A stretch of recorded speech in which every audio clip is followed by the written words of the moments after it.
नमस्कार दादा. नमस्कार. मला तुमचं पूर्ण नाव, गाव, तालुका आणि जिल्हा सांगा. नाव संदीप कैलास लामकडे, राहणार केवाडी, तालुका संगमेर, जिल्हा अहमदनगर. अहिल्यानगर. बरोबर. अहिल्यानगर.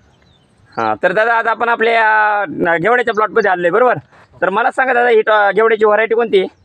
ही धरती कंपनीची DLH 968. म्हणजे धरती कंपनीची DLX 968 व्हरायटी बरोबर. तर घेवडा या पिकासाठी आपण यावर्षी थोडासा बदल करून आपली जी ऑर्गॅनिक कार्बनयुक्त दाणेदार खतं आहेत त्याच्यामध्ये गोदावरी, कृषी समृद्धी, सिलिकॉन आणि PDM पोटॅश ह्या दाणेदार खतांचा तुम्ही बेडमध्ये खाली बेसल डोसमध्ये वापर केला आहे बरोबर. हो. आणि आपलं जे कडूपावर औषध आहे त्याचा तुम्ही वरून स्प्रे काढलेला आहे.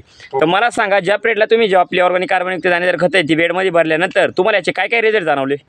चांगल्यापैकी रिझल्ट जाणवले. जे बाकीच्या औषधांचे रिझल्ट जे जाणवत नव्हते त्याच्यापेक्षा खतांचे रिझल्ट चांगले जाणवले. टेम्परेचर मध्ये ऑर्गॅनिक खतांचे रिझल्ट चांगल्यापैकी आले. बरोबर. कारण काय होतं दादा, ज्यावेळेस तुम्ही हिटमध्ये ना टेम्परेचरमध्ये जास्त केमिकल जे आता खाली भरलं जातं ना त्यावेळेस मुळी ब्लॉकेज होणं, खत आपटेक न होणे हे प्रकार घडायला सुरुवात होती. त्याच्यामुळेच केमिकल काय भरले नाही यावेळेस. बरोबर. तुम्ही पूर्ण जैविक खतं भरलेली आहे खाली बरोबर. आणि आपले जे ऑर्गॅनिक प्रोडक्ट आहे कडू पॉवर ते वरून स्प्रे काढल्यानंतर तुम्हाला त्याचा काय रिझल्ट जाणवला?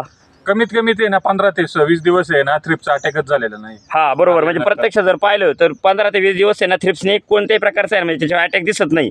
एकदम क्लीन पत्ती, फ्रेश पत्ती.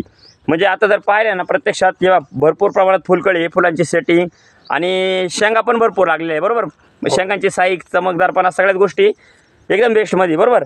तर साधारणतः तुम्ही किती वर्षापासून दादा आपली जे ऑर्गॅनिक प्रोडक्ट आहे म्हणजे खतं आणि औषधांचा वापर करताय? हे आज 4 वर्ष झाली. हा 4 वर्ष झाले. म्हणजे प्रत्येक पिकासाठी तुम्ही दरवर्षी जे पिकं करताय त्यासाठी तुम्ही वापरताय बरोबर. इतर शेतकऱ्यांना तुमचा काय सल्ला असेल? काही इथून पुढे जास्त करून ऑर्गॅनिक कार्बन वाढवण्यासाठी जैविक खताचा वापर करणे गरजेचं आहे. हा बरोबर. रासायनिकमुळे ना जमिनी नापीक होत चालले. बरोबर. तर आपले जे ऑर्गॅनिक कार्बनयुक्त दाणेदार खतं आणि जे औषध आहे ते वापरून तुम्ही समाधानी आहात? हो 100%. हा धन्यवाद दादा तुम्ही दिलेल्या माहितीबद्दल. ओके.